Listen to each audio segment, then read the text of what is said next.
Understanding has been a key issue in all of this. And what we discovered is that people are very cautious about the electric car. I would consider it, but I don't know. I haven't done enough research, and I don't know if they're, like, I don't know if they're big enough, if they're going to be strong and big and dependable. I have to know where I can go to, like, recharge it, or what do I got to do for the battery. People don't want a mini, tiny car that has 15-inch wheels on there. How is he going to fix that up and go around town and parade it? While some consumers expressed skepticism about electric cars, California was pressured to drop the mandate. A group called Californians Against Utility Company Abuse fought a small utility surcharge to build charging stations. And they would go to local city council meetings and say, you don't want to put in an electric vehicle charging station there. That's a waste of taxpayer money. They had this list of supporters. You know, companies like Trader Joe's and others, which you'd say, like, why would they support something like this? So the EV drivers actually got together and started writing letters to some of these people that were listed on their website as being supporters and said, do you realize what you're supporting here? And they got all these names removed from the list. Further investigation revealed that these groups were consumer organizations in name only, funded almost exclusively by the oil industry. Oil companies also paid for editorials in national publications. They even argued that the environmental benefits of EVs were dubious. With electric vehicles, we're going to have to shift our energy away from oil. And if we shift it to coal, there are some environmental problems that are just very disconcerting. Right now in the United States, we're 55% coal. If you run the numbers with standard coal power plants, you don't end up with a better environmental performance. You end up with a longer tailpipe.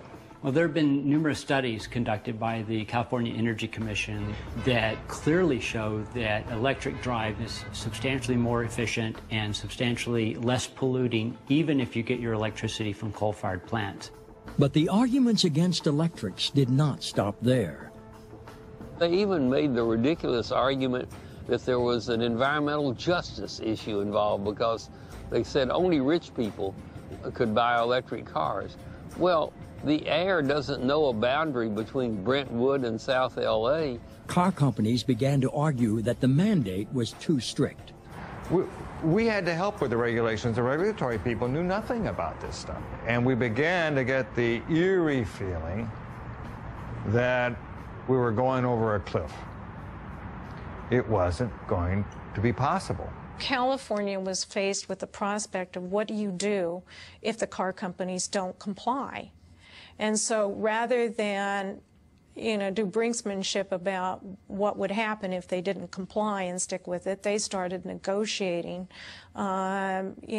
certain flexibility in the mandate. California compromised with the automakers, adopting a memorandum of agreement. One of the agreements with the state was that the automakers would build and market electric vehicles in accordance with demand. If they didn't want to build more of them, the car companies would have to make the case that there was no demand.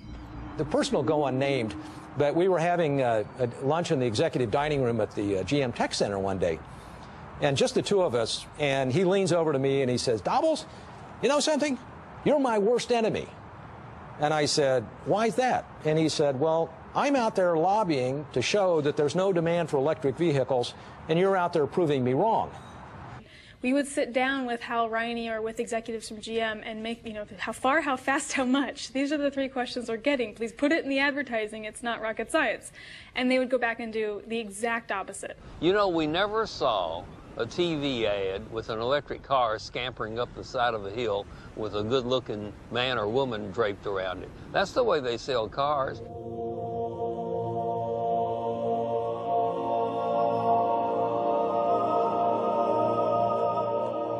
How does it go without gas and air? How does it go without sparks and explosions? How does it go without gears or transmissions? How does it go, you will ask yourself. And then you will ask, how did we go so long without it? The electric car, it isn't coming. It's here.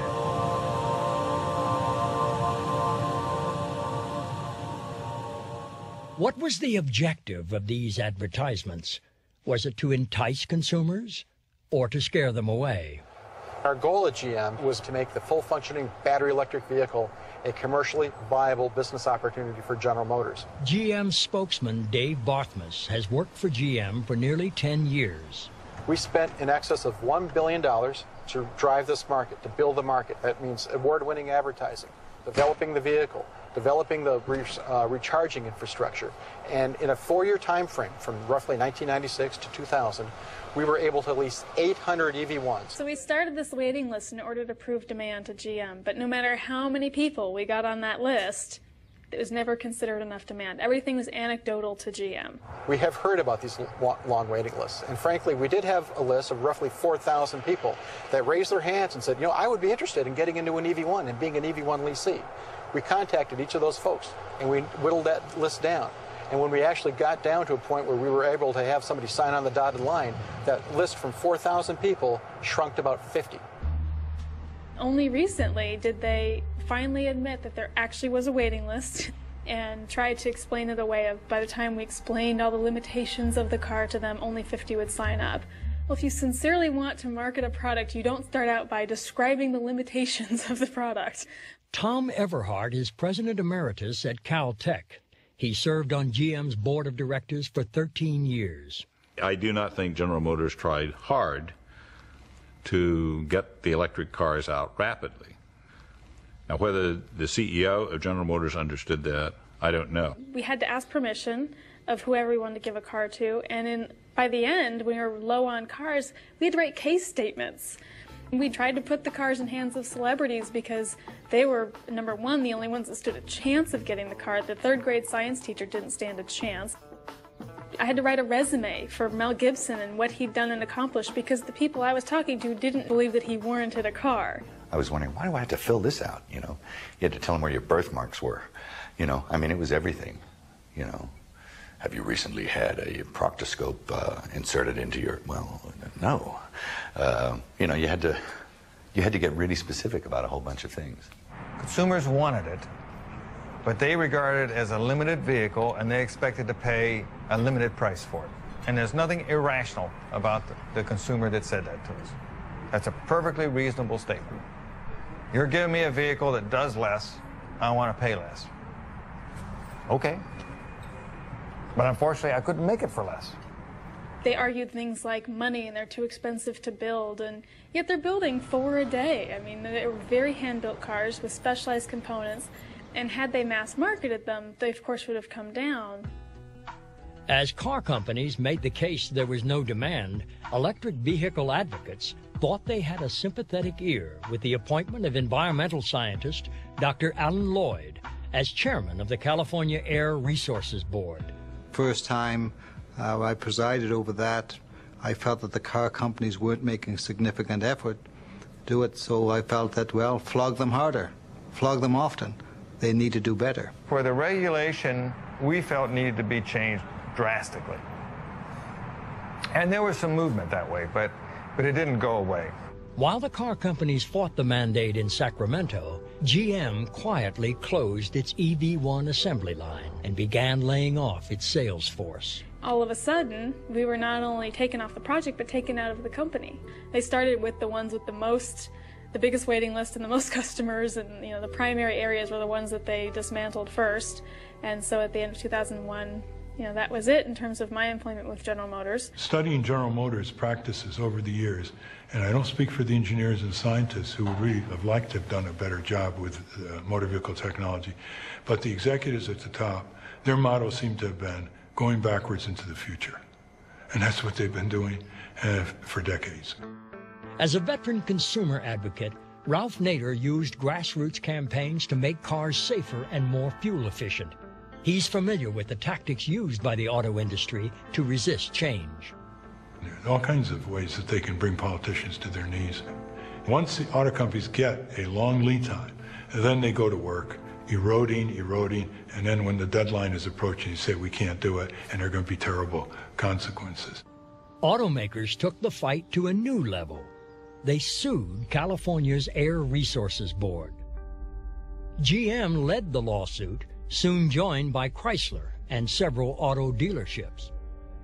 As California withered under the pressure, the car makers found a powerful new ally: the federal government. Shortly after joining the suit, the Bush administration made another announcement. Tonight I'm proposing $1.2 billion in research funding so that America can lead the world in developing clean, hydrogen-powered automobiles.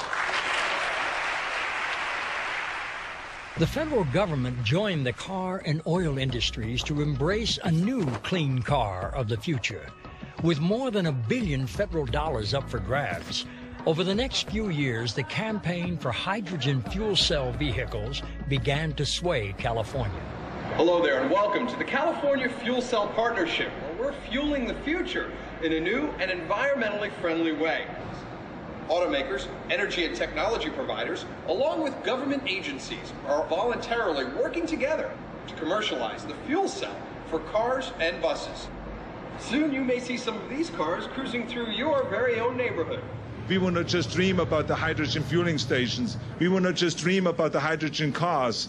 We will build it. The hydrogen Hummer is not a production vehicle, it's a concept vehicle. It's a way for Governor Schwarzenegger to have a property at various events that he goes to when he unveils a new hydrogen refueling station at LAX, for example. I'm going to encourage the building of a hydrogen highway to take us to the environmental future. While hydrogen fuel cells offered an exciting alternative sometime in the future, what would happen to the technology of today? What would happen to the electric car? It all came down to a decisive meeting at California's Air Resources Board. Citizens and industry alike testified as CARB prepared to vote on the fate of the electric car. I'd also like to thank all the other stakeholders, particularly also the auto industry, who is going to also have a major impact here. I like the fact that hydrogen might be in a position to displace the petroleum products. I share your optimism on fuel cells, just not to the extent. I think it's a bait and switch strategy. I hope I'm wrong. I'm concerned that we've picked numbers that are based entirely on fuel cells. What if fuel cells don't work? It seems that most of the recent changes to the mandate have been designed to ease the burden on the automakers. You're part of the Environmental Protection Agency, not the Corporate Profit Protection Agency. I think that we've been a contributor to this marketplace, too. I agree. But remember, there are many of you, we just had, when I'm giving more time to the auto manufacturers. Lou Browning, I think, had the job to present the EPRI report, and he had been promised 10 minutes. One of the things Dr. we found Browning, is... I would appreciate if you could summarize this in 3 minutes. Okay, I thought I had 10. But, Alan Lloyd cut him off, whereas he had given the automakers sort of unlimited time earlier in the day. And the improvements we need in fuel cells are to get, mainly to get the cost down. In addition, we've recently certified and introduced the Honda FCX fuel cell vehicle. Largely, this work is being pushed forward through the California Fuel Cell Partnership, which has been very valuable in pulling together the diverse interests. Any new information on batteries that sort of didn't mesh with the overall conclusions was really just shut out very fast by Alan Lloyd. Let's get it clear. I'm not trying to show any bias or anything here. And there were 80 people who came to speak for electric cars and only 2 industry representatives on the side to kill the mandate. We have 4 people out of 78 who are supporting this proposal. How did we end up with this? This is a tough program. It's a revolutionary program. It pushes the automakers hard, and they don't like it, and they push back hard. And as you deliberate today on the fate of this program, I urge you to summon all of your political courage to make the hard choices that you know you need to make on this program.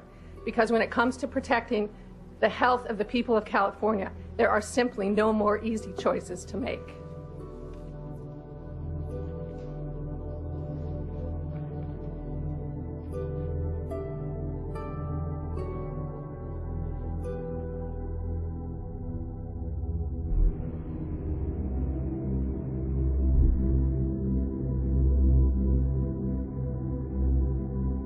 I saw this as losing this wonderful opportunity that we had really invested a great deal in the